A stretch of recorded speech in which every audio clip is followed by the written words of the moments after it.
And this is the Rangers Mercedes-Benz post-game show. As we take a look at the Eastern Conference standings, the Rangers began the night 3 points back of the cut line in the Eastern Conference. They will end it 3 points back. They move up to 78. The Blue Jackets and the Hurricanes, who won tonight, will stay at 81 for the night.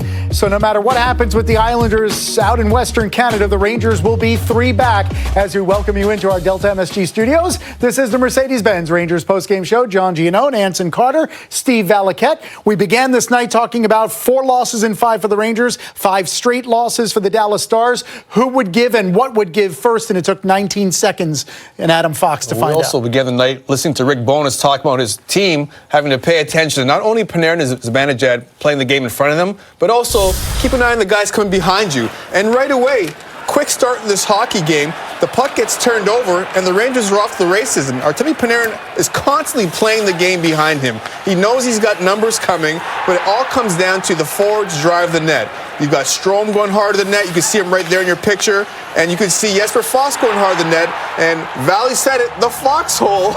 Adam Fox comes in and takes advantage of that wide open ice to bury that first goal of the hockey game. Yeah, just 19 seconds into play, the Rangers had the lead. 10 minutes later, they would build on it. And who else but Mika Zibanejad? He would score again, 11 goals in 11 of his last 12 games. He now has 40 on the season in only 56. The fewest games needed to score 40 in the history of the Rangers. And the last to score 40 was Rick Nash back in 14-15. 11 out of 12 games with a goal. Andy Bathgate, the only other Ranger to do that back in 62-63. And Steve, the goal was quintessential Zibanejad. Absolutely. Look, my stats say he's going to get close to 50. Anson put his stamp on it. He says it's happening. Yep. And you know what was happening, guys, were the details in their own zone defensively that lead to offense.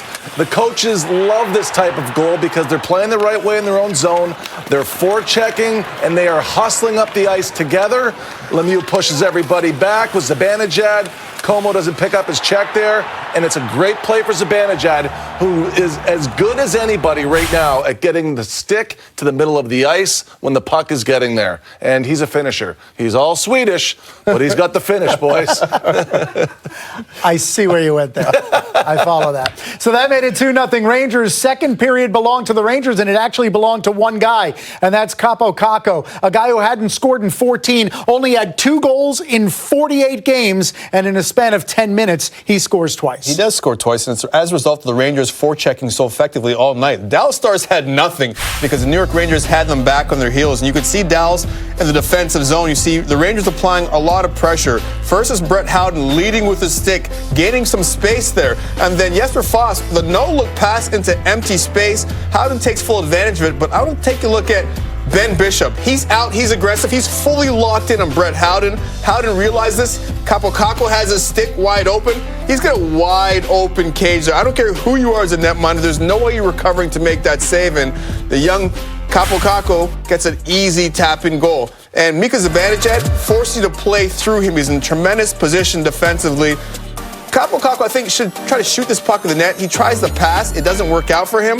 But look at the way they reload. Adam Fox aggressive all night in the half wall. Mika's in the middle of the ice. And you see Ben Bishop focused on the 40-goal man. And Kaapo Kakko takes full advantage of this. And I got to give him a lot of credit. He doesn't just try to just putt this in quickly. He holds on to it. He shows some patience. He goes forehand, backhand, and then tucks it in nicely like an experienced goal scorer would. Hey, I wonder if 3 weeks ago that would have been a goal for him. Yeah. Oh, it exploded off his stick, for sure. Exactly. So that goes a long way. Look, he's got confidence now. Let's see what he can do with it. Yeah, Kaapo Kakko finished, but those were a couple pretty sweet goals. Right back at you, buddy. See what happens after a win? It's a late night, obviously. So 4-0 going. We're working here. 4-0 going to the third, and that was more than enough for Igor Shesterkin, who in his last time out scored, allowed 5, watched the third period against the Devils from the bench, and his response tonight was polished. Okay, so this kid's got swagger, right? Now everybody's playing a little more elevated, playing a little heavier and a little bigger, because now you can think about getting a legit run. If you can pick up where this guy was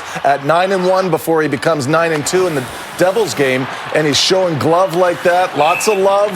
He's got a lot of upper body saves in this game where he keeps his posture nice and high, and then he comes down with the puck, not before. I thought, just like that, I thought his timing was great. He looked big off the release. He was tracking and he had his reflexes going. But guys, this is something to rally around now. And guess what? You got to go back to him again tomorrow. You got to go back to him. You got to ride him now. He's getting hot. I don't think that's a decision. I think you've got to make that happen because this is it. 13 games to go now. Ride one guy. Yeah, 31 saves for Shesterkin as the Rangers are rushing toward the playoffs.